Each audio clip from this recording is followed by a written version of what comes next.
Ladies and gentlemen, welcome aboard the Wright Flyer. This is your captain, Randy Wright, speaking, and as always, I'm joined on our state-of-the-art radio program by my first officer, Jeremy Grapenton.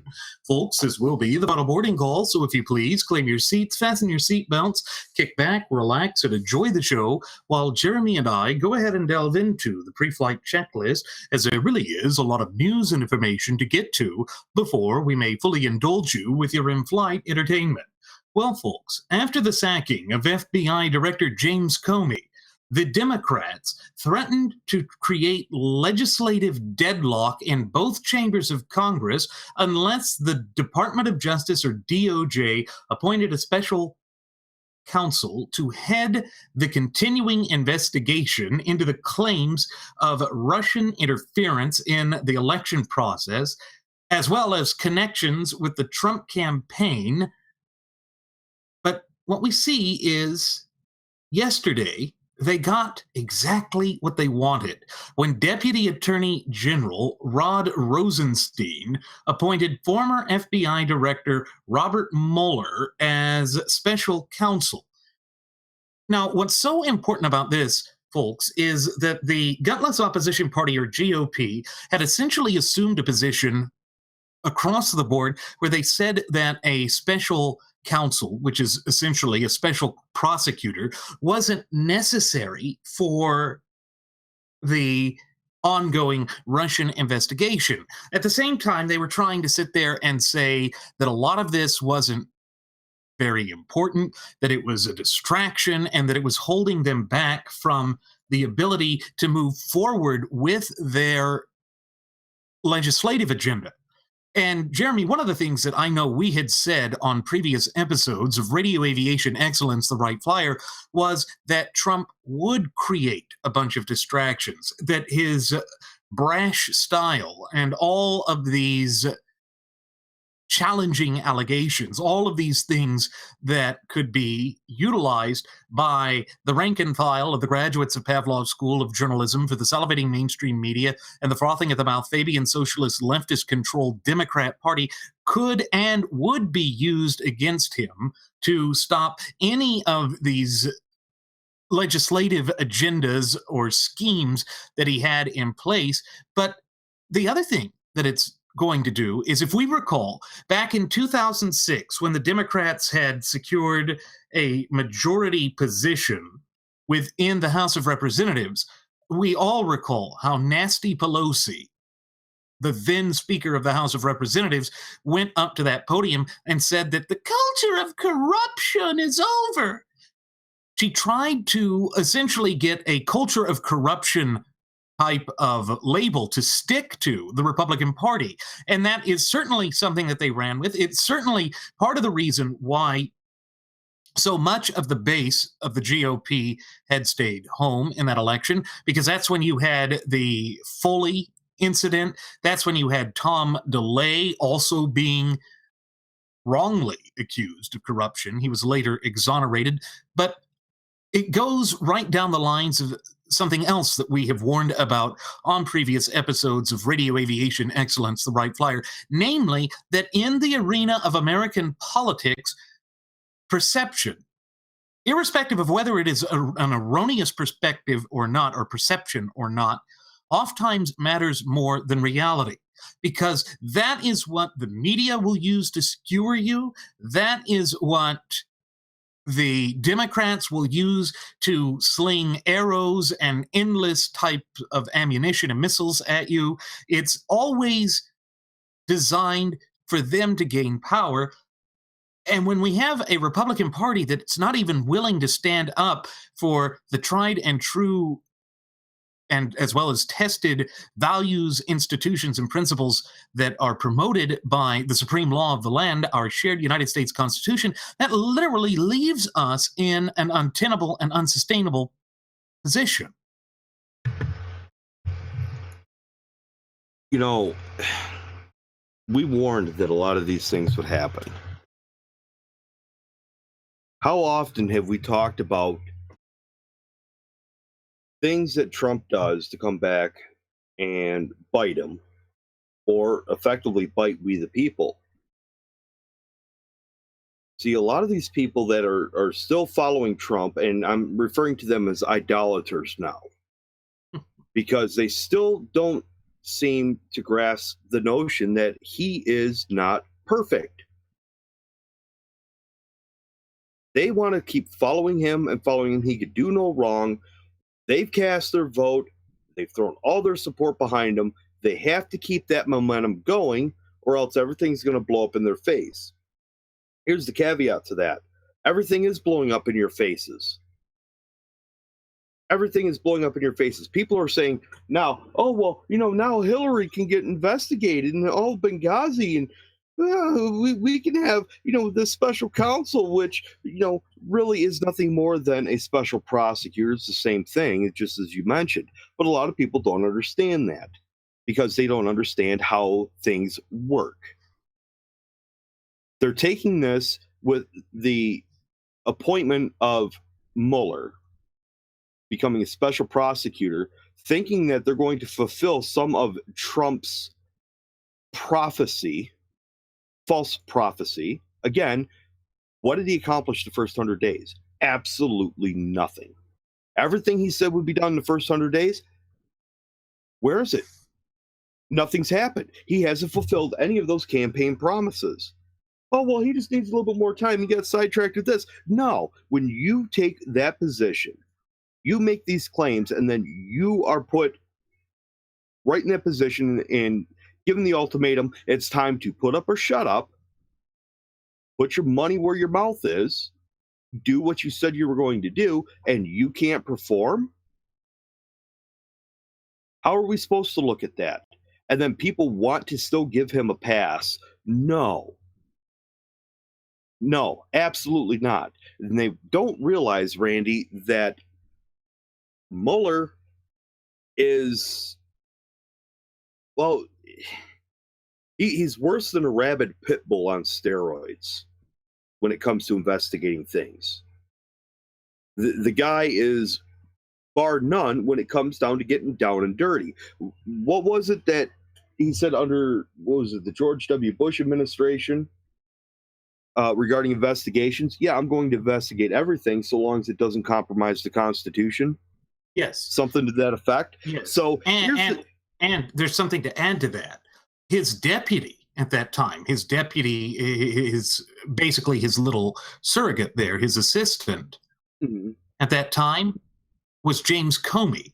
And both he and Comey were threatening to resign over the warrantless wiretap issue, saying that it violated the Fourth Amendment's prohibition against unreasonable searches and seizures. In other words, they were actually standing up for the Constitution. James Comey, this one that everybody's kind of attacking now, everybody's saying it was so wonderful that he was kicked out because, A, he bungled the Hillary Clinton issue, and B, he was still doing the Russian Russian allegation investigation. And we will get into more detail with that. It's just, I wanted to point that out, that it was actually in this memo that came out in which Comey said that he felt that he had been pressured by the 45th president to essentially give up his investigation into the Russian connections with Michael Flynn. He put that in a memo, and Trump was questioning that memo. And guess whose notes it was that was released that corroborated the memo that Comey put out there? It was none other than Robert Mueller's. Yeah. And see, I'm just wondering if Comey didn't foresee this coming down the pipe towards him, because there's always this guilt by association. Okay, you have individuals, just because they're associated under a certain administration, that everybody in that administration is corrupt. Everybody is going to toe that administration's line. We've seen throughout history that hasn't happened. So why people are fixated on this guilt by association thing to demonize a certain individual. Now, I don't know enough about Comey to make a distinction here nor there, but what I do know is just what we stated. He was not willing to bend on the Constitution. And see, that has got to be one of the biggest spears that's going to pierce the Cheeto Jeebus in the side, because he has no love for the Constitution. He says it is lacking of inherent and intrinsic value. Not only that, he says that it's an antiquated document that hampers Correct. government, So, that it's bad for America. yeah. So now we have all of the Trump idolaters thinking that Mueller, oh, it's a great appointment. You know, we're going to get to the bottom of ISIS and Benghazi and all this other stuff. Guess what? That may be true. But what they're forgetting, Mueller's not going to stop there. He's going to go after this whole Russian connection, the Moscow connection. He's going to go after all of that. He's not going to stop until he's satisfied. And Mueller is smart enough to know how to make it to where he will be right in everything that he does, regardless of what happens to his position. What's going to happen?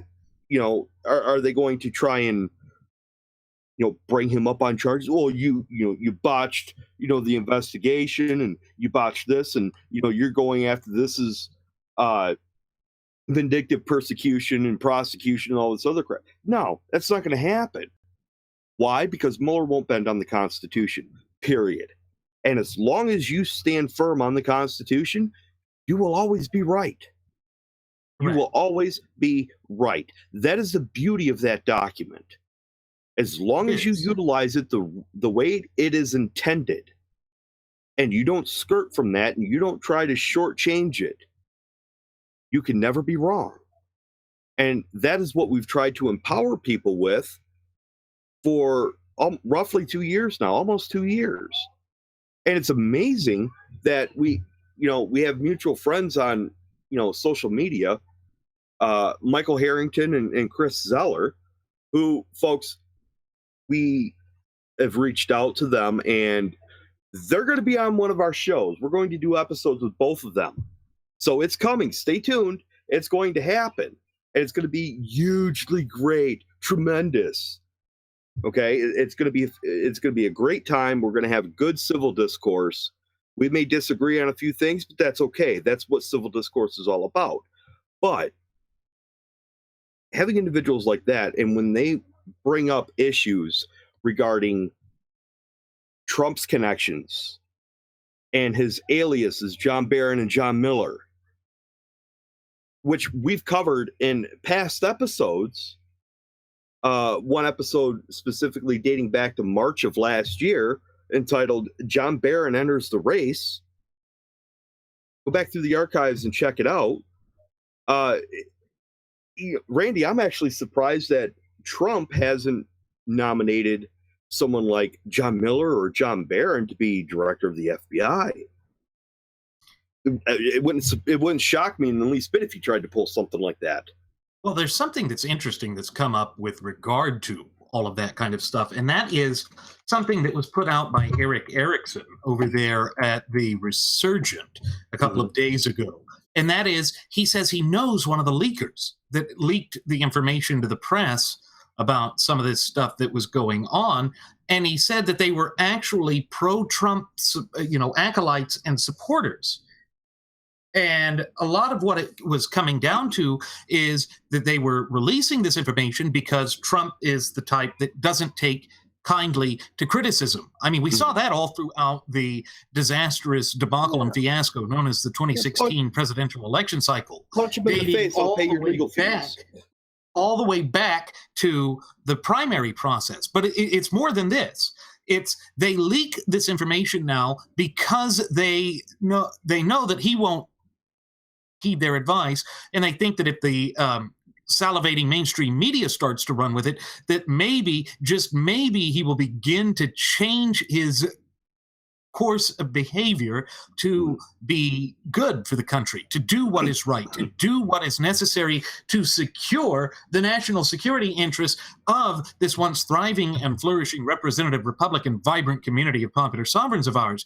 And to me, that speaks volumes about the cornucopia of problems that we are facing right now particularly given the way that Trump has essentially been running from one hotbed scandal to the next hotbed scandal at breakneck speed. It Mhm. is creating instability. And in a sense, I have to wonder if that is deliberate on his part to weaken the Republican Party from within, to try and drastically, permanently, and dare I say, irreparably transform the Republican Party away from being one that is committed to our conservative values. And granted, the Republican Party really hasn't been committed to conservatism or constitutionalism for quite some time, but they still paid lip service to it. Now we're reaching a point where they're essentially coming out in the open as the Me Too party of socialism, something that is totally intolerable, something that is incorrigible, to say the least. Well, we have to go back to when Trump said that, the Republican Party is no longer the party of conservatism. Mhm. And as far as conservatives, we don't want them. We don't need them. So he's already laid the groundwork for that. And Mhm. again, the idolaters that still don't want to hold him accountable for his failures, which he has many failures, lots of smartly failures, they refuse to hold him accountable. Why? Why is it so hard to be able to hold somebody accountable for something they said that they were going to do, they promised to do? Wait, I know why. Because you're not willing to be held accountable for yourself. You can't hold anybody else accountable because by these idolaters pointing the finger at him and saying, "You lied to us. You set us up for failure." They can't say that because they themselves begin to look like the failures, and they don't want to do that. They don't want to accept the responsibility of bearing the burden of shame for that. And now we have in the solo flight you did a little while ago regarding Little Orphan Annie, yap yap, throw me a milk bone, Toto, I can't get off the porch to save my life. Coulter, uh, she's now against Trump, or is she being Well, sarcastic about being against Trump, or is she still supporting Trump? Is she, she's the regressed way into a closet? the way she put it is that she still has high hopes for a Trump administration, but Oh, she's saying she now fears that the Never Trump movement was actually right in their assessment with respect to Trump. Well, Jeremy, I'm going to come out on a limb here and say that we were among the the first voters. Yeah. to dig into the background of Donald Trump. And we sat there and just went through all of this stuff. We said as soon as he chose Paul Manafort to be his campaign director, the manager of his campaign, that his Russian connections would become a bad thing. And by the way, some of these investigations that are still ongoing, that's going to get worse, involve two familiar names when it comes to all things Trump: Paul Manafort, whom I just mentioned, and Roger Stone. Hmm. So these two pillars, who were some of Trump's loudest acolytes, loudest surrogates, loudest and most vociferous supporters, are under the most serious investigations. And with respect to Manafort, it ties into Viktor Yushchenko, who was the Ukrainian puppet president of Vladimir Putin and his Russian homeboys there, trying to essentially just line Manafort's pockets so that they could have influence, at least over Manafort's little consulting company there. And the other thing that we pulled out during our early digging during that disastrous debacle and fiasco known as the 2016 presidential election cycle was the fact that his partner Black was the campaign director for one Ohio Governor John Kasich, who, if you don't happen to know this, his father is a mailman. Yeah. I'm trying to remember the name of that investment company that we dug up. I want to say it was Bad Rock. It's something Rock. I want to say Bad Rock. I think it was Bad Rock. I'm looking for it now, just so that I know that I'm correct in this. But it was out of New York, but various different investors in there were Russian. In fact, one of the sons of one of the investors, who actually ended up getting involved in it anyways, was on the run because of criminal allegations and ties to the Russian mafia. So, it's just, it comes into being one of those things that these connections, they run deep. They run so deep that I've lost count, Randy. I've lost count. I've lost track. I mean, it's a good thing I have, Google Chrome bookmarks to, save all these things. And folks, I promise you, I will bring up some of those articles on a future episode. I'll have them all prepped and ready to go so we can rehash some of this and bring more of it back to light, because I got a feeling that throughout all these investigations that people want Mueller to do and the ones that he's actually going to do, these connections are going to be very, very indicative of, again, bringing up and dredging up the truth from the bottom of the swamp for the Swamp King Trump. Yeah, so it's just, it's unreal. And Manafort, and we said from the beginning when he brought him in, Manafort is going to be a big key in all of this. And he's gone silent, kind of faded away into the little, lily pad floating on the pond scum there in the swamp, just to remain silent for the time being. But I got a feeling he's going to pipe up and croak out some, wails of a bullfrog in heat. Well, soon. Sure. And, the interesting thing that comes up from all of this is that we see that Chuck Schumer and the Democrats are elated now.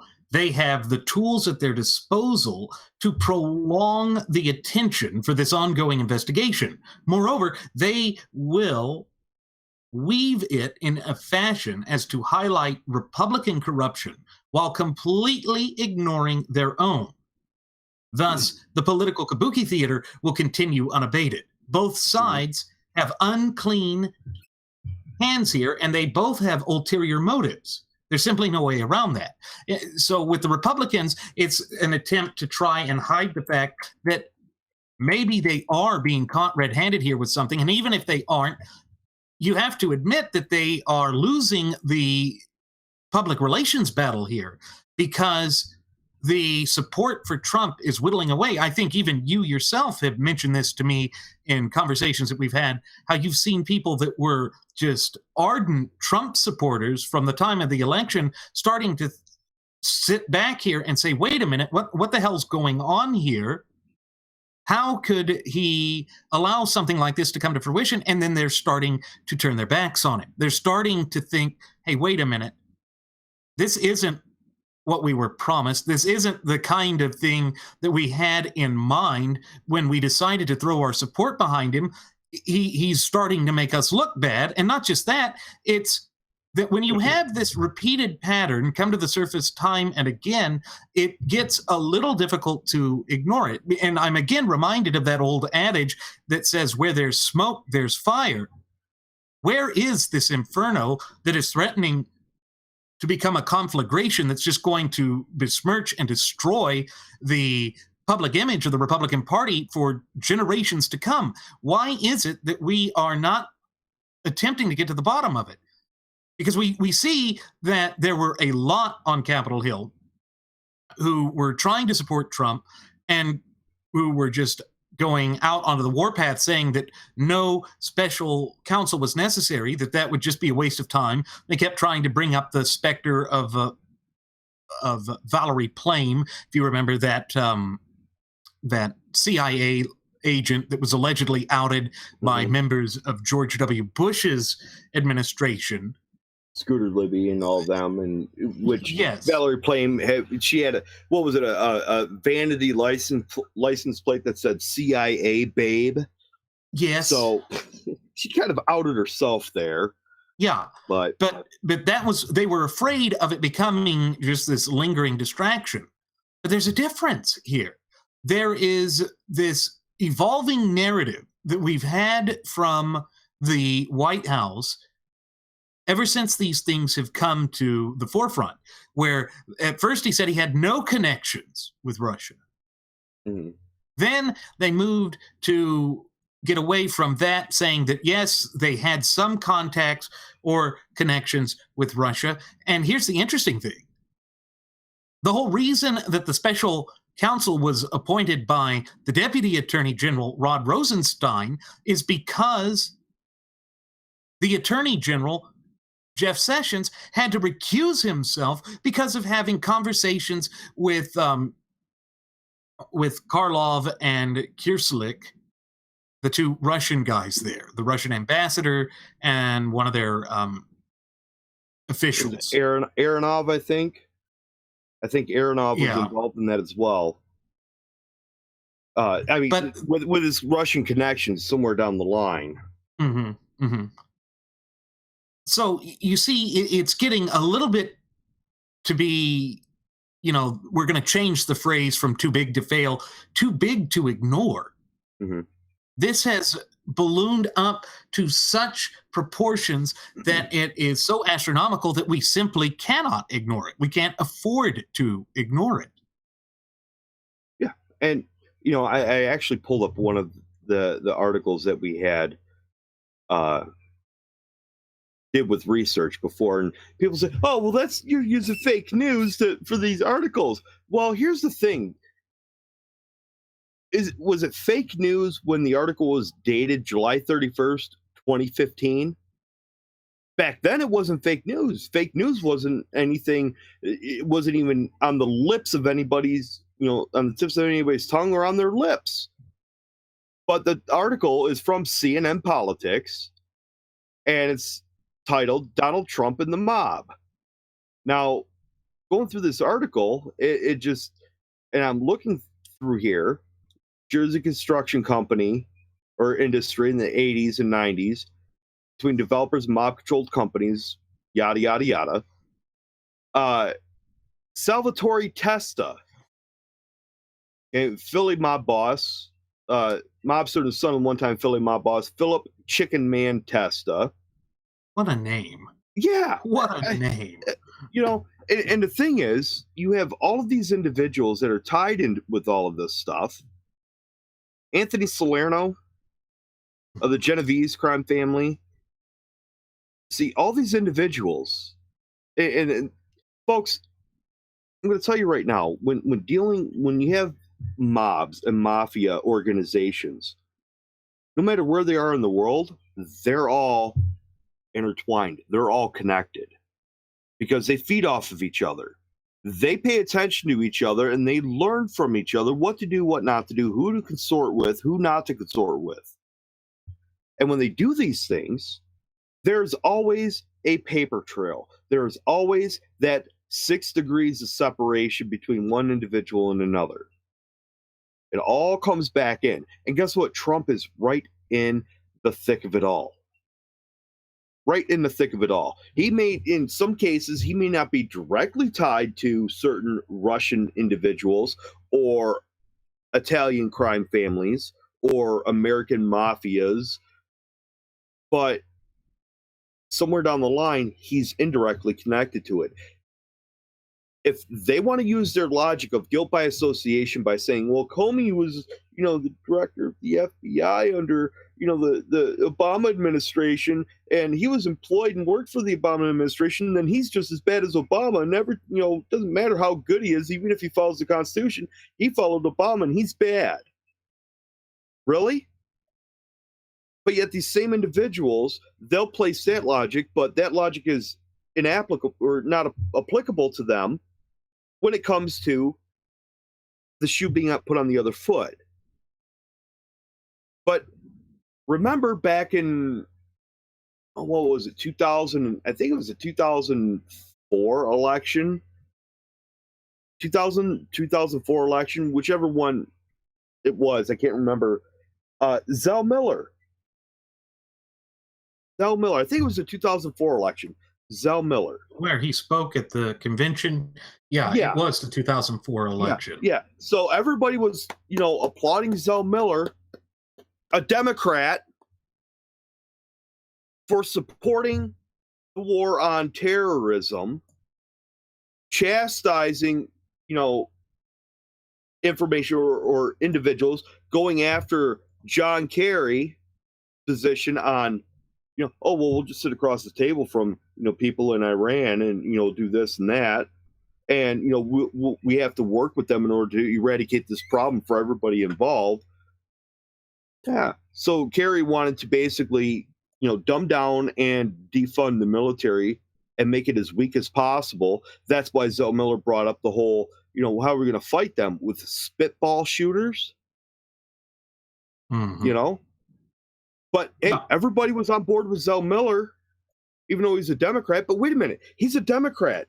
Shouldn't your logic of guilt by association automatically be applied to him as well? No. This is their problem, and the fallacy of these idolaters. They want things to be picked and chosen to fit their agenda, which makes them no different than the Fabian socialist leftists that they seemingly oppose. You're not in opposition to them. You're in cohorts with them. You're working in conglomeration with them because you're not seeing the forest for the trees, and because you are not paying attention, you are allowing these things to happen. This is why the GOP is feckless and pretty much dead. Well, yeah. It's a major reason for that. Yeah. And what it does, Jeremy, is that essentially we now see that Trump is facing a major image problem here with the appointment of a special counsel 4 months into his term of office. That's early. I don't think that's happened this early in living memory. And what's important to see from this, the closest would be with what, 72 with Nixon. Yeah. But again, that was Nixon's second term, was it not? I think so. Not first term. Right. This is first term. First term. So it's never been done in the history of the country that I can think of. That I can think of either.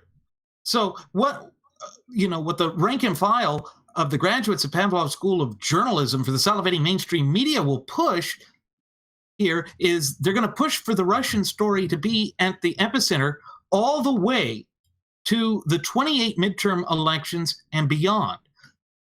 Consequently, and yet again, the GOP will be forced to enter the election cycle on the defense. And this is yet another squandered opportunity to be proactive, proving that, as always, the Republicans are incompetent paper tigers. And in fact, as I had stated on yesterday's Solo Flight special program, Charles Krauthammer came out there and said he was basically surprised. He says that it's stunning that no Republicans are defending Trump with respect to the claim of Comey's memo that Trump had been attempting to pressure him to stop the investigations into Michael Flynn's Russian connection. And I've actually got that clip here, and I want to cue it up because we've always said that we don't want you to take this at face value from us, that we want you to basically hear this from the source itself. So let me go ahead and cue this up, and then we will discuss it in greater detail right after. So here we go. Well, McConnell has always had a dry sense of humor and sort of a gift for the understatement. And he doesn't want to commit himself. I think what's really stunning is that nobody, not even from the White House, has come out under their own name of the defense of the president here. You got an anonymous statement. We don't see any Republicans on camera.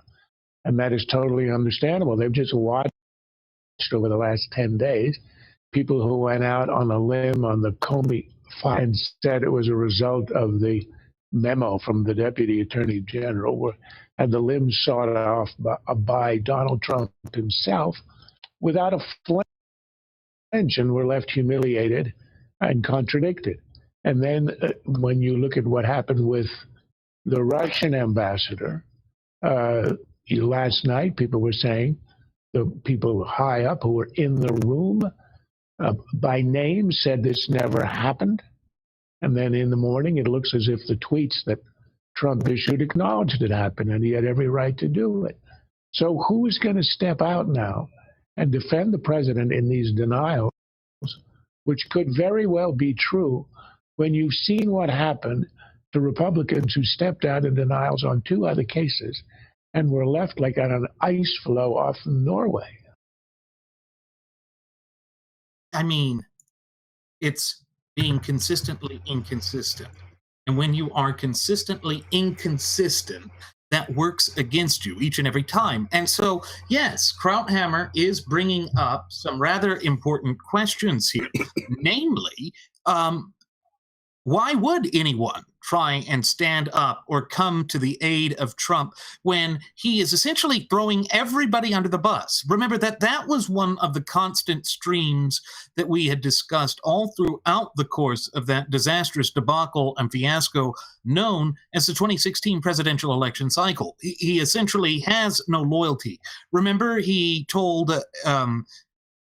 Krispy Kreme Chris Hamburger Christie to go home. It's like, thanks, little Chris, for your support. Now you can go home and be a blowhard back in New Jersey again. It all ties in to this repeated pattern that we saw come to the epicenter ever since Trump decided to throw his quaff into the ring officially in July of 2015, and that he was working in a repetitive fashion and pushing forth with this scorched earth policy to get what he wanted. And these Russian allegations aren't going away. And then what's so funny is that Vladimir Putin and his Russian homeboys came out and were like, yo, niet, niet. Guess what? You can now have the transcripts of all conversations between Trump and my people to prove whether he did bad things or not. Oh, great. So now, at an event where only Russian media was allowed, and he discussed things that were given to us by Israel, now Vladdy will come in riding on his T-34, showering everyone in Golden Trump vodka to convince us that there was no impropriety going on at the time. I mean, Jeremy, you cannot make this stuff up. You really cannot make this crap up. Well, I actually got to this a lot sooner than I anticipated, just because I just cannot, stop kicking the dead horse, so to speak. I'm going to revive it, I promise you. But these allegations are not going anywhere. They're not going away. Okay? Here's why. Here it is. I found one of the main articles that we used for the basis of our research to connect all the dots with Russia and Trump. It's from Daily News. Okay? And again, people, it's fake news. Again, I revert back to, well, this is even older than the other article I talked about with the, New Jersey and Philly crime family, the Chicken Man, whatever his name was. At the top here it says, editor's note, in April 2012, so-and-so was acquitted by a Turkish court of all charges. Basically, what this article is Donald Trump pal Tevfik Arif busted in Turkey for allegedly running hooker ring abroad yacht. Now, this article was written on October 1st, 2010, okay, by Brian Cates and Rich Shapiro. And I'm going to read a little bit of this article here. It says a New York real estate mogul with ties to Donald Trump is at the center of an international sex scandal. Imagine that. Suspected of running a high-priced prostitution ring. Tevfik Arif, then 57, has been detained in Turkey on suspicion of setting up trysts between wealthy businessmen and Eastern European models, some underage, aboard a $60 million yacht once used by the nation's founder, Mustafa Ataturk. Arif, whose Bayrock Group, I knew it had to be something with rock, Bayrock Group, co-developed the Trump Soho and the Trump International Hotel and Tower in Fort Lauderdale, was among 10 people rounded up in Turkey's raid on suspicion of running a prostitution ring. Let's see. This is the man who defiled the Savarona, yada, yada, yada. 10 models from Russia and Ukraine were detained, but one was released. That was according to Bloomberg News. 2 of the women were underage. It goes on to say that in 1989, Turkish businessman Kahraman Sadikoglu, however you pronounce his name, paid the government for the right to operate the yacht, which he reportedly rents out for $30,000 to $40,000 a day.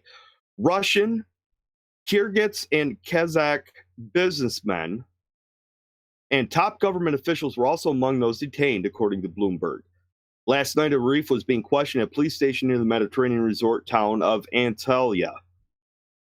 It just goes on and on and on. Yeah. And so it goes here. It says, in addition to the Trump properties in New York and Florida, Arif's firm developed the Trump International Hotel and Tower in Phoenix, the Water Point, a residential development in Whitestone, Queens, and the Riverhead resorts in Suffolk County, Long Island. Now, in an interview in 2007, Arif extolled the benefits of his relationship with the Donald. Quote, and this is 2007, he's been very helpful to us from the beginning, and he's been very helpful in opening some doors. This is what Arif told in an interview with Real Estate Weekly. So, I'm sorry, but where did these Russian ties just seemingly disappear to? Folks, we covered this before. We were probably the first since Trump threw his quaff into the ring to dredge all this back up, put it out there for everybody to educate them. I'm willing to bet that Mueller would like to have some of this information if he doesn't have it already. I think we can arrange that. I think he has it already. Yeah. Because this is stuff that was out in the public sphere. This was stuff that was public knowledge. And this is the kind of stuff that when you attempt to bring it up to those who are suffering from acute ostrich syndrome, meaning that they shove their heads up their posterior as opposed to the sand, they just sit there and, like the Lollards, who were this medieval sect that would just go and crazy, they would ignore everything you had to say. Or they would move to personal ad hominem attacks, or they'd sit there and try and claim that we didn't know what we were talking about or that we were unpatriotic. Well, no. The chickens are coming home to roost. We knew that Trump had so many skeletons in that big walk-in closet of his that it ought to be called a cemetery. Because that is just who the man is. It's what the man has done throughout the vast majority of his adult life. And but wait, he's not going to change. He's not going to change. You don't change your political ideology so drastically overnight. And one of the things that we had pointed out is that he was always for socialized medicine, that he had even written a piece back in 2015 where he sat there and said that national borders shouldn't mean anything. And yet he's a nationalist? Well, wait, there's more. In recent years, according to the same article, in recent years, Bayrock has been the target of multiple lawsuits. In suits filed in New York and Delaware, former Bayrock finance director Jody Chris claims that the firm defrauded the IRS and embezzled millions from its subsidiaries. I think that, this may be one of the reasons why Trump doesn't want to release his taxes. In a separate lawsuit filed in August in Manhattan federal court, 15 buyers of the Trump Soho Hotel sued Arif, Trump, his children, and Arif's partner, Alex Sapir, charging that they had inflated sales in their marketing pitches to encourage them to buy into the condo. Remember, we covered that. He bought this dilapidated building, went through with this just cover it over, make it look pretty thing, screwed the tenants that were already living there, forced them out, evicted them, and then, defrauded people, committed real estate fraud. You can't make this stuff up, folks. You really can't. I can, provide a link for this if I have to. I will comment on the show and put this link in there.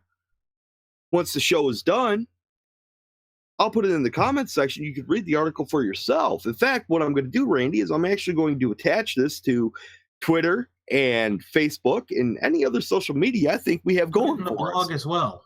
We'll put it in the blog as well. I mean, this is stuff that we covered. This is stuff that we dug up with, brought it to light, made all these other connections. We went and looked at each individual that is listed in here, that is named, and we dug on them and continued to dig. Folks, we're still digging on these individuals. We are still digging on these individuals more than a year later. It's uncanny how deep this runs. People talk, oh, he's draining the swamp. No, he's not. He never had an intention to do so. But instead, he put out this wonderful, glittery, Quaftopian sales pitch to everybody. They opened their candy holders Their Pez dispensers and swallowed it whole. These idolaters. Idolatry is a sin. Stop sinning. Okay? Just stop. You know what it really goes to show is that when we look back to the way that our founding fathers had intended for this nation to run and operate and intended for the government to work, I know that I keep bringing this up over and over again, almost to the point of it reaching ad nauseum, but it's so on point when we look at all of this stuff that it bears repeating again. And that is the advice that sagacious founding father in his near infinite wisdom and foresight, Samuel Adams, said, and I'm going to paraphrase here, but he basically said that for the United States to be a strong, vibrant, and robust republic, the people had to be a virtuous people. That meant that the people had to live by a high code or standard of morality, that we have to be able to quite easily distinguish and differentiate between right and wrong. But unfortunately, when we are so blindsided by this seduction of victory at all costs that we blatantly ignore the great weight of the evidence that's there, that it's clear as day to be seen if we are willing to dig into this stuff in an objective fashion, completely divorced from our emotions. But that's the thing. We've become so emotional because we have gone through election cycle after successive election cycle losing. We had this feeling that the country was falling apart, and that was part of the reason why Trump seized upon this old platitude that was originally a Reagan platitude, and I would have disagreed with the platitude back then as well, that was his campaign slogan of Make America Great Again. People literally thought that America had ceased being great. They didn't understand that what makes America great, what has always made us great, what propelled us to such lofty heights in our relatively brief yet illustrious history, is the Constitution. the supreme law of the land. What is it that defines us, both as a nation and people? It is the supreme law of the land, which, pursuant to Article 6, Clause 2, what is known in the common American vernacular as the Supremacy Clause, is none other than our Constitution itself. Now, how can he make America great again if he didn't realize what made America great in the first place and failed to realize that America never once ceased being great? This is one of the things that you and I and our first Air Marshal, Mr. Nelson Ward, had reiterated time and again all throughout these past approximate 2 years. And we were lambasted for that. Jeremy, I'm sure you remember how much we were attacked for that. We were called arrogant. We were called pompous. We were told that we didn't understand, or that we loved Hillary, or that we were liberals, or that we were, socialists. Jeremy, there is not a frickin' socialist bone in my body. I loathe and despise socialism. I believe that Alexis de Tocqueville was right when he said that those who push for any type of socialism are just New Age feudalists, attempting to create a static caste system in which the people are downtrodden and these elitists cut out a special niche for themselves that is separate and apart from what everybody else has to live by. In other words, the holier than thou, do as I say, not as I do. And what people don't realize is that Trump falls into that. Trump is one of the agent provocateurs of that. He's one of the promoters and most overzealous advocates for it. Dare I say, but wait, there's more. Mm-hmm. Continuing on with this article,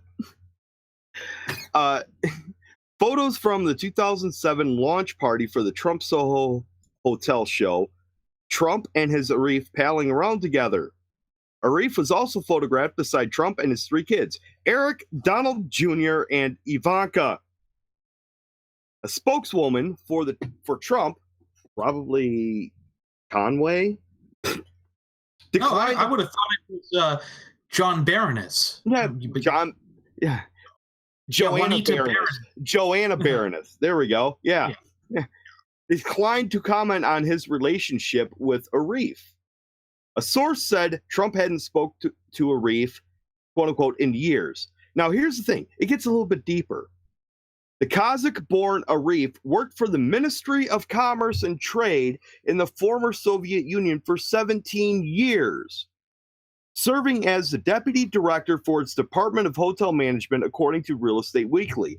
After moving to the U.S., Arif's first project was the redevelopment of a 280,000 square foot waterfront shopping center in Sheepshead Bay, Brooklyn. Loman's Seaport Plaza was sold in 2008 for a reported $24 million. Bayrock was founded in 2001, and the company operated out of an office on Fifth Avenue. Now, Bayrock knows nothing about the matter, quote unquote, said a spokeswoman for the firm. Arif owns a mansion in Port Washington, so on and so. I mean, Randy, we cannot make this stuff up. If there is anybody that wants to deny that Trump has any kind of Russian connections whatsoever, he's completely devoid of Russian connections. What they need to do is, in my opinion, contemplate making love to the front end of a speeding semi-truck. Well, the reason that they try and sit there and say that it's not that, they say even if he did, it's just a distraction. It's not important. But that's the problem. It's that we have this consistently inconsistent narrative. It's that we see that he is being lackadaisical with the powers of the presidency and the restraints that need to apply to that. And basically, it just devolves into this quagmire, this comedy of errors, this political kabuki theater that is really undermining the credibility of these United States of America across the world. There is really nothing that we can do to change this unless we get the president to begin to rein himself in. And he's not one that does that. He's not one that I would consider a disciplined soul. Rather, I think he's one that will just go out and do whatever the hell he wants, because he's always gotten just whatever the hell he wants at any time and never really had anyone tell him no. And that's why he got arrogant to the point of where he would try and use his businesses to develop his fortune for himself at the expense of other people. That's what this is. It's that shell game. It's that game of two-card Monte. And folks, that's the game where there's two cards and you have to pick one and the house wins every time. It basically should be called You Lose. That would be a more appropriate name for the game. And it comes down to, and you mentioned the keyword distraction. Because, see, everything that we report, people will say, oh, that's fake news. Oh, that's a distraction from, trying to get people to believe that Trump's not doing the right thing and so on and so forth. Here's the thing. With a distraction, and if you look in the world of illusionists, magicians, that whole realm with individuals, their whole job, their life's sustenance depends on how well they can distract somebody. When you have it, when they're performing a magic trick that involves a deck of cards, okay, they want to have the cards are already pre-marked. They've got them double stacked, or the cards are marked, whatever. Pick a card, any card. They already know which card you're going to pick. See, this is what Trump did throughout the whole primaries. It's called leading. It's leading your audience. You want them to pick a card, any card, but the way you fan the cards out to such a way is you are basically forcing them to pick a card that you know what they're going to pick. See, Trump led everybody with, I'm going to build a wall, Mexico's going to pay for it. All of this hyperbole and all of this nonsensical, watch this hand while this hand really does something else, that's all part of the distraction. And here's the true distraction of what happened that went over everybody's head. The distraction was to get you to believe that anything other than what you're told is a distraction. That's the distraction right there. If they can convince you that anything that they say to you is the truth, and they get you reeled in and they locked you in, then anything outside of that has to be a distraction because it diverts your attention from what you already believe. This preconceived notion that has been put into your head.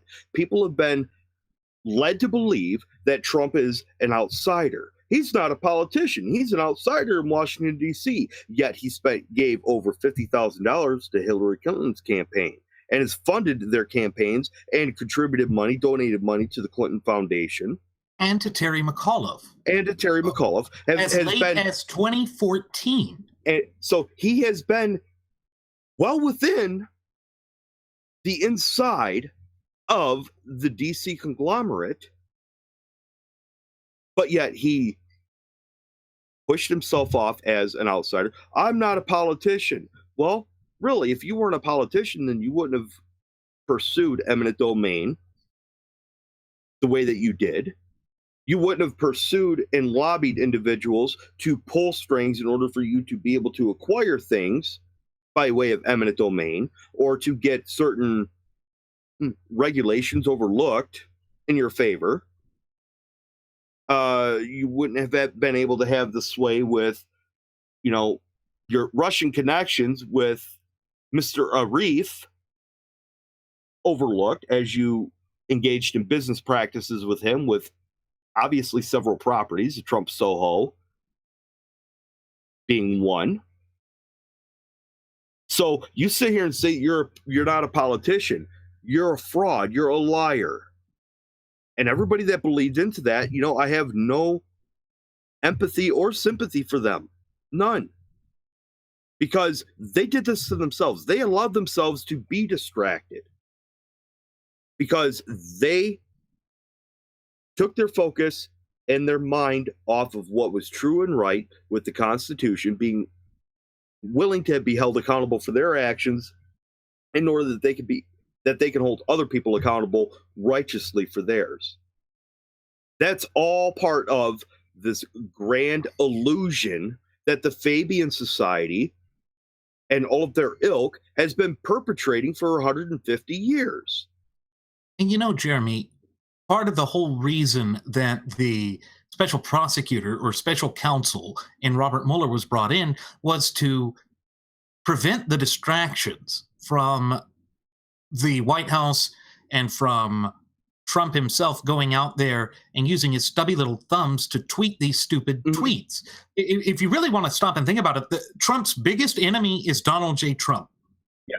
If he wants to see who is doing the most damage to his public image or to his agenda, it's he himself. Have you noticed he goes out and he undermines everything that he's attempting to do? Let's say, with respect to the American Health Care Act, the way that he went after originally the House Freedom Caucus that eventually caved, but they didn't at the time, he was doing that to undermine the agenda. He was doing that to once again just throw attention out there, to throw out all of these little fractious things to once again control and dominate the media, to control everything with respect to the narrative. That's what he's thinking he's a master in. But I'm going to tell you right now, the public perception of him is not working. His little attempts to change the narrative, his little attempts to go out there and undercut his own surrogates, what he's going to do there is he's going to lose any allies that he has within the political system, which then means he's going to be standing on his own, and people are eventually going to see through it because, remember Aesop's fable of the boy who cried wolf? Kept saying wolf, wolf, wolf when there was nothing there. And then finally, when it came down to there really was a wolf there, and he was about to get his posterior chewed off, nobody came to render aid to him, and he was left floundering on his own. And he was floundering on his own because he had abused that ability to cry wolf. That is what Trump does. Oh, it's the big bag media. Oh, it's Obama. Oh, it's Schumer. Oh, it's George W. Bush. Oh, it's the fish people that Alex Jones met. And, Alex Jones is great and wonderful and is smart and is not any way, shape, or form a dithering idiot. Except he is. When you keep doing that kind of stuff, when you keep being so nonchalant with this bovine excrement, for lack of a better term, it undermines your credibility. And then when he represents the true ultimate wielders of popular sovereignty in this country, it means he's undermining our credibility as well. He is undermining the hegemonic position of the United States in the entire geopolitical sphere. And folks, that's not saying globalism. That's not saying that America should be a globalist nation.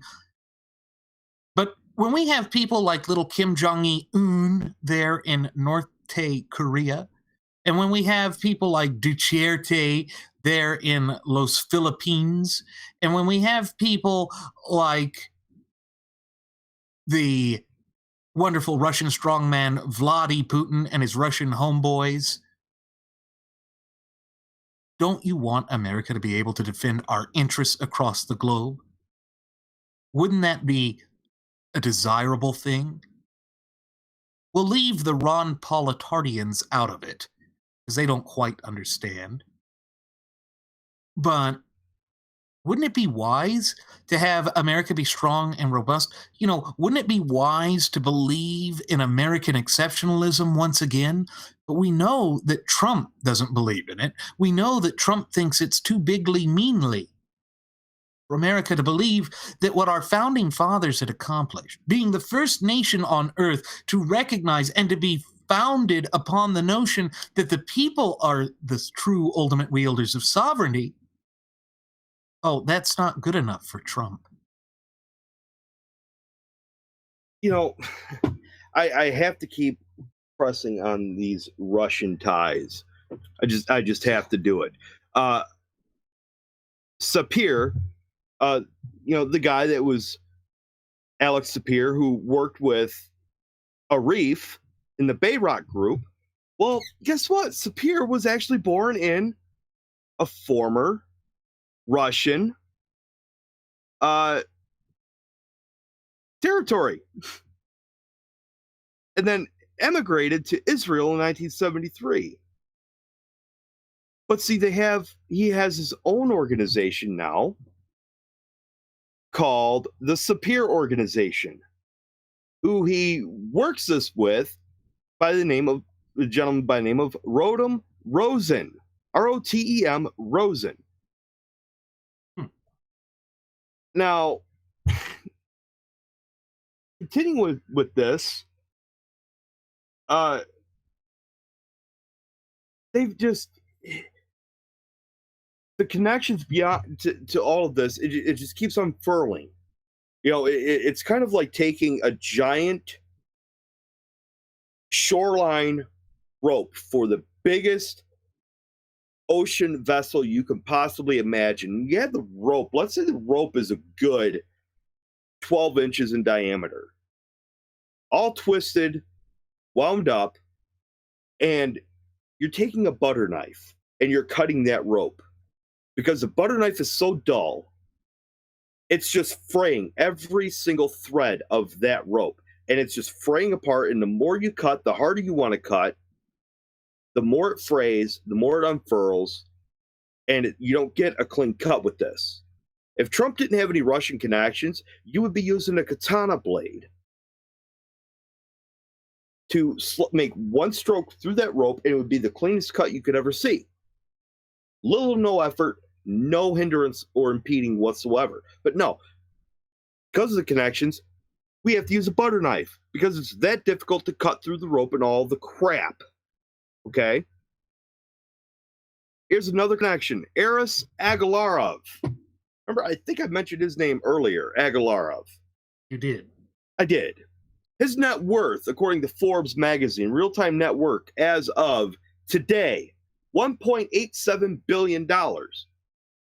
Agalarov, and this is on Forbes, if you go to Forbes People or Forbes.com profile, or just search on Forbes magazine or Forbes.com, Aris Agalarov, billionaire developer, and Aris Agalarov and his pop star son, Eamon, have close ties to U.S. President Donald Trump.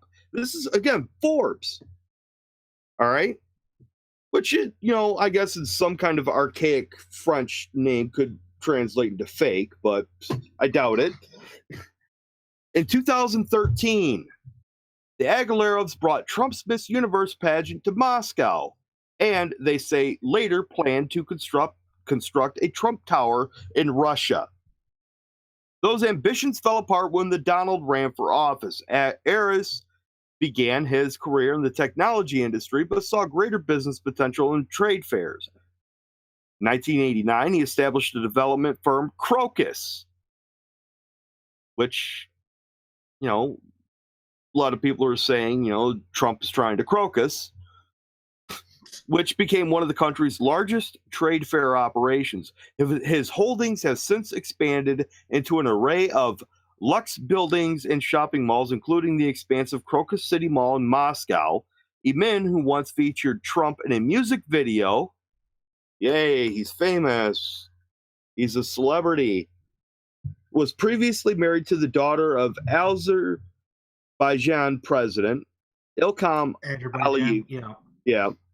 He retains close ties to the Trump family and brand. Interesting. Well, Trump doesn't have any Russian connections. Just ask him. Here's the thing. According to this Forbes magazine and whatnot, here's the connections. And what I'll do, Randy, if I could, I want to try and do a screen share here. All right. And we'll see if this works. So let me see if I can do this screen share here. Okay. And then I'll just go ahead and jump onto here. I'm not sure if that's coming through or not. It is. It's really kind of hard to read, though. Okay. Well, I have here, on Forbes profile, Aris Agalarov everything I just read, net worth over time, connections. What's that? Vladimir Putin, Yuri Milner, citizen of Russia, Leonid Milkzin, related by residence, country, related by residence. Let's go to the next one. Oh, Elvira Nabulina. So, again, it's just one of those things to where the Russian connections run deep. Yeah, they do. I'm still baffled as to how hard it is for people to comprehend. This stuff is out there. And folks, if people want to say, well, that's just fake news, that's just faux, Forbes and blah, blah, blah, blah, blah. Here's the thing. There's a little thing called libelous. And if this stuff is actually printed and it happens to be fake, meaning fraudulent or untrue, not real, then wouldn't Trump be able to, go after all these individuals civilly? I think he would. But every single individual that we've pointed out that has a tie to Trump and also a direct tie to Russia, because they're, either former residents of or native-born people of Russia, don't you think that they would file civil suits against all of these entities that report this stuff? Yeah, I don't think it's fake. I don't think it's fake. I don't think Forbes is going to see. Forbes is not a smart or a Dunsky, okay? He doesn't wear an orange cone that says Trump dunks on it on top of his head while sitting in a corner pouting. No, Forbes is seems to be a pretty fairly intelligent guy. We have a difference of opinion on all things political, but business-wise, he's a pretty smart guy.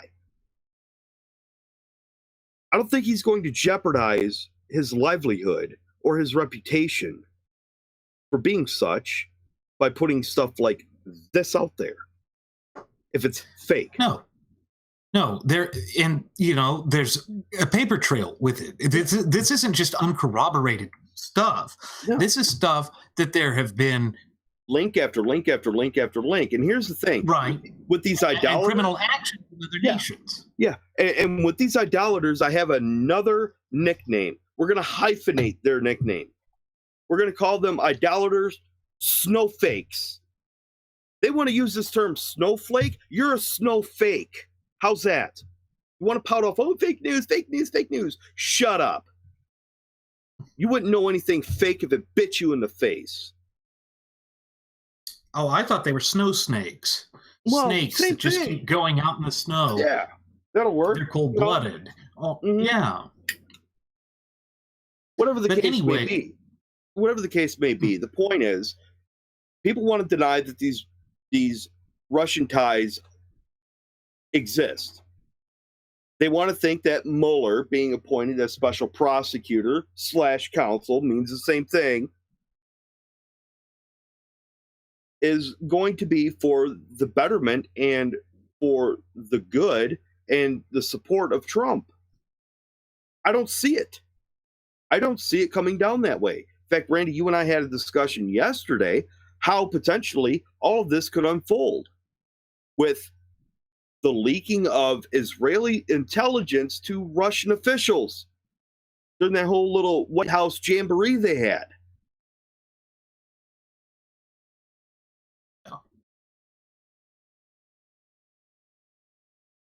Folks, this is going to be very detrimental to our republic.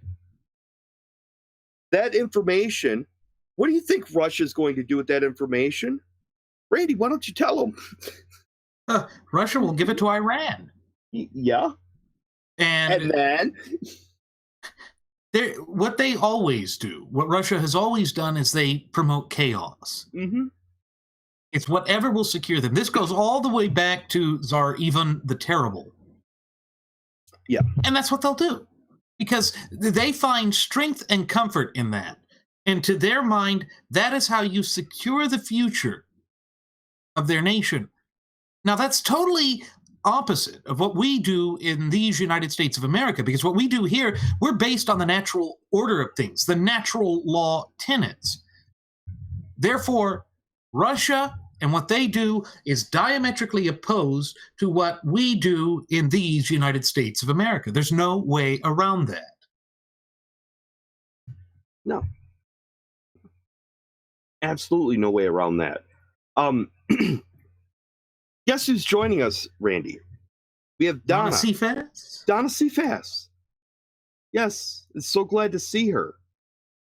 You know, I love it. I absolutely love this. She says, I'm just sick and tired of all the taxpayer money being spent on all these investigations. Can we have any honesty in our government? And then she, the follow-up to the snow snakes and the snow fakes. She says, how about snow mold? I love it. Snow mold. It's great. Honesty in our government. Well, we have a foundation of honesty in our government that is known as the Constitution. But the whole checks and balances, it was designed to keep not only our branches of government, which are not equal as people would be, people are led to believe are in their entirety, but not only to keep the branches of government in check, but it's also there to keep we the people in check from the government, or by way of holding the government accountable. Mm-hmm. See, we lose our credibility when we fail to act. As Thomas Jefferson said, all tyranny needs to gain a foothold in this republic is for people of good conscience to remain silent. What does he mean by good conscience? Exercising your fully workable, knowledgeable understanding of your Constitution. And to be virtuous as well, to realize that there is a difference between that which is right and that which is wrong. And when you sit there and allow yourselves to devolve into allowing this system of polity to become a mere spectator sporting event, that's when we lose sight of what matters. Remember that the father of our nation, George Washington, stated in his farewell address of 1796 that the American people should not allow themselves to break down into disparate and competing factions, because the moment that we do that is the moment that we begin to lose sight of what is important. And as you had just mentioned there, Jeremy, what is important is our shared United States Constitution. Mm-hmm. You see, the Constitution protects our fundamental and inalienable rights, which were endowed to us by our Creator. And when you have a governmental system that is attempting to protect itself, that's why you have things like special counsels. That's why you have things like special prosecutors. And so for all of these Trumpidians to jump up and down and to start dancing their way across the board, to sit there and basically try and proclaim that Hillary Clinton will now be investigated again, or that the Russian thing's just a distraction and Mueller will put an end to it, and that this will be good for the Republicans because it'll allow them to get back onto their legislative scheme and agenda. It's just not going to pan out that way. I hate to break it to these people, but that's not how any of this works. It's like that old Geico commercial with the old woman putting up the photos on her wall. I'm sharing photos on my wall. That's not how this works. That's not how any of this works. Because when you stop and think about it with a modicum of objectivity, what is happening here is Trump is digging himself a deeper hole. Rosenstein had been foisted out there as being the one that had suggested Comey be fired. And then Trump goes out with that interview with Lester Holt on CBS and sat there and said, no, it was my idea all along. I think Rosenstein realized that the political wrangling that would be surrounding all of this was getting to be too much. The hyper-partisan nature within the nation's capital over there at Washington, D.C. was reaching a fever pitch. It was to a point where we couldn't ignore it anymore, and he wanted to get down to the truth, because that's what law enforcement is supposed to be about. You engage in these investigations and the investigatory process in order to root out the truth. That's why we have witnesses in trials swear to tell the truth, the whole truth, and nothing but the truth.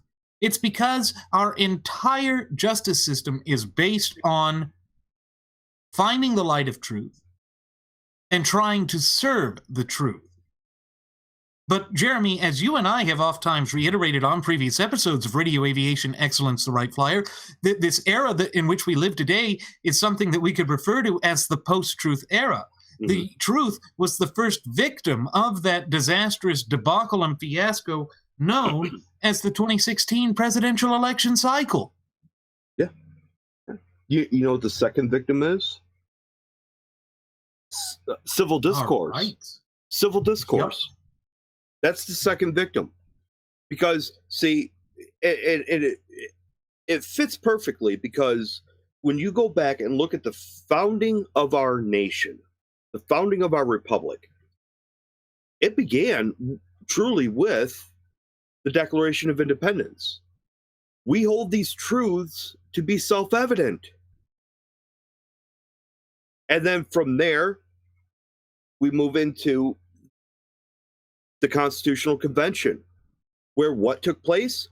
Civil discourse.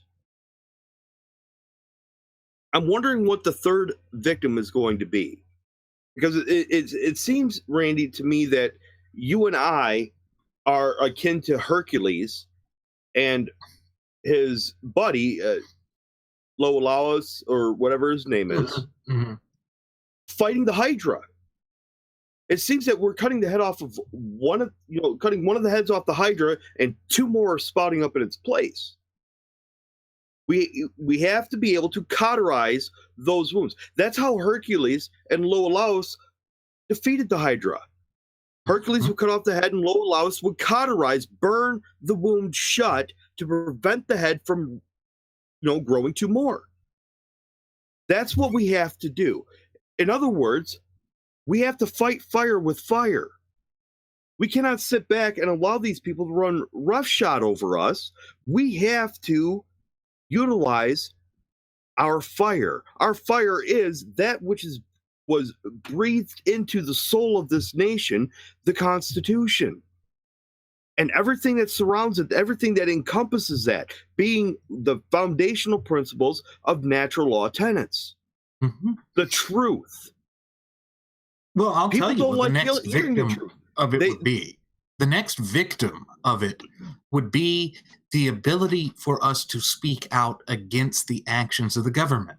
Remember, he said that he was going to open up the libel laws. There you go. There you go. Which, historically speaking, with our republic, we can look into the Alien and Sedition Acts, which followed the Constitution, with John Adams. So there you go. History is repeating itself. It may not have the same title, but the premise behind each one of those events, truth, civil discourse, and the ability to speak freely and petition your government for a redress of grievances and hold them accountable. Yeah. I'm guessing what the fourth victim would be, Randy, and this is just, being prophetic as we have been over the past almost 2 years, the ability to be able to think for yourself freely. Yeah, it's the collectivist groupthink that's coming back to the surface. That's what the frothing at the mouth Fabian socialist leftists always do, and that is what the so-called right-wing punditry and commentatorate is trying to do as well. I'm sure that Rush Limbaugh has been out there attempting to say that, oh, all that Trump is doing here is hunky-dory. He's trolling the media. It's just the media making this stuff up. But no, when you start digging into this and when you start looking at the paper trail, under the totality of the circumstances and with a modicum of objectivity, all of it keeps showing that there is this undeniable, repetitive pattern, and folks, it shows no signs of improving within the foreseeable future. Well, right. So as a direct consequence of that, we see that this problem is getting worse and worse. It's a cancer that is metastasizing on the body politique of this once thriving and flourishing representative republic and vibrant community of popular sovereigns of ours. And you see, what Trump is trying to do by stirring up all of this muck is he's trying to obfuscate the truth. He is the one that is throwing out, as Jeremy and I have mentioned earlier on this evening's program, all of these distractions to break your attention away from these attempts to exponentially increase the scope, breadth, power, influence, but above all, control of the federal government, all in ways that our founding fathers never originally intended. Because if you recall, our founding fathers viewed government as nothing short of a necessary evil. It was not something that you would want to entrust with carte blanche to do whatever the hell it wanted to do, whenever the hell it wanted to. It has to, by its very nature, be limited, because the true sovereigns in this country, as we have so frequently reiterated, is none other than we the people. And when we get away from that, and when we ignore that, that is when we encounter this cornucopia of problems. And these problems are only going to get worse. And so we know that they're going to try and sit there and say that, well, this Robert Mueller thing, that's a good thing for Trump. And it's a good thing for the Republicans. But if we step back and actually think about that in a sane, rational, and dare I say logical fashion, really nothing could be further from the truth. You mean if we don't allow ourselves to become weak by letting our emotions dictate our logic? Something down the lines of that, Something yes. down the lines of that. Now, the fourth victim that I mentioned, the ability to think freely, it's already happening. I shared with you, was it last night, the night before, a couple of screenshots from an individual who posted on his Facebook, deleting Never Trumpers. I'm not going to give this individual's name, although I should, because, he deserves everything that comes his way, because he still hasn't deleted me, folks. He still hasn't deleted me. See, he puts all this out there, and he gets people saying, yeah, I love President Trump. So I respond to the individual, he had somebody else make that comment on his page. This person says, I love President Trump. Heart, emoticon, orange, midget with smally hands, whatever it was. And I just simply responded, idolater.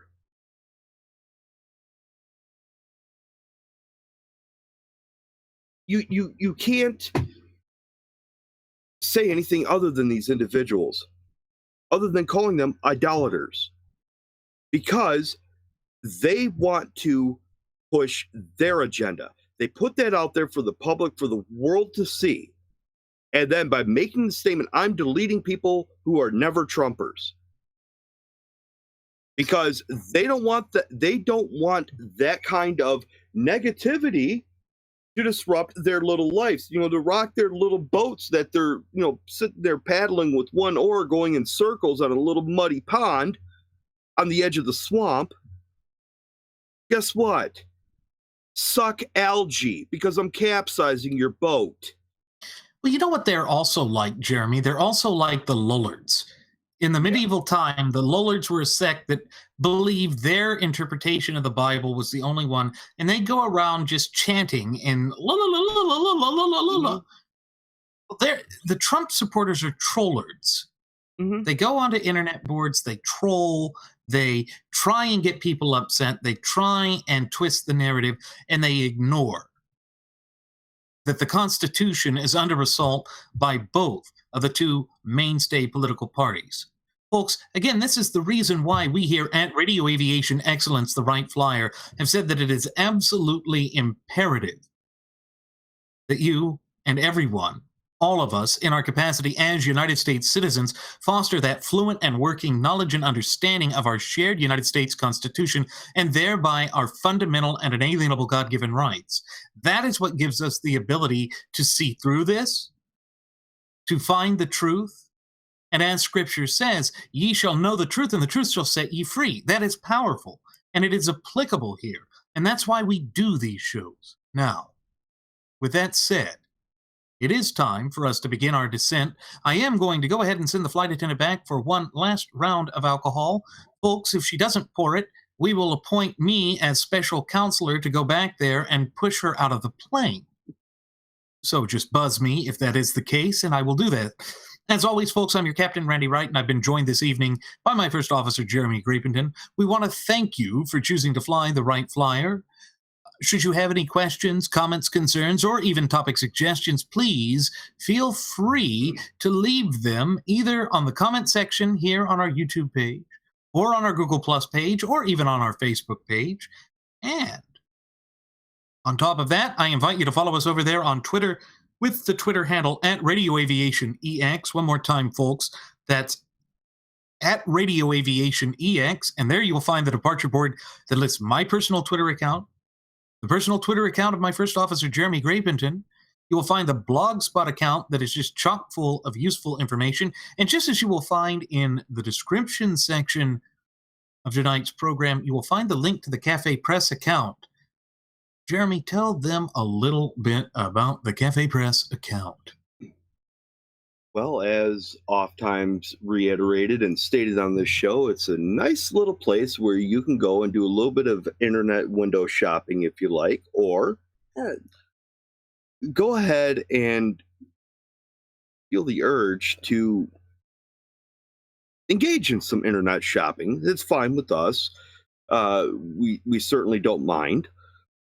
We know that you'll be doing it in support of us, but also more importantly in support of yourselves, which is highly important. It's empowering, to say the least. So go ahead, feel empowered, empower yourselves.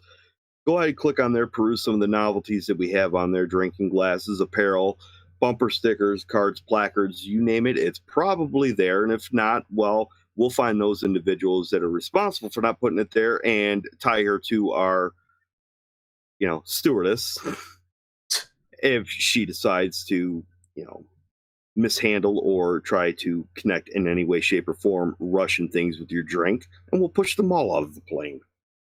Yeah. Well, folks, thank you again for choosing to fly with us. We hope to see you again next time. Please do take care.